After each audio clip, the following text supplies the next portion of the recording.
How to save a video on InShot app. Hello guys, so in today's video I'm going to show you how to save a video easily and fast. First thing, go to InShot. As you can see right here, this is the home page. Now click on video right here and upload a new video, or you can go to your drafts. For example, I already have a video.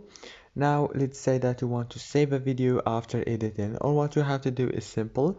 Go to the top corner, click on save, and now all what you have to do is choose the resolution and the frame rate, and the last thing, click save right here, and the video is saved successfully, as you can see right here. If this video was helpful, please don't forget to like and subscribe, and thank you for watching until the end. See you later.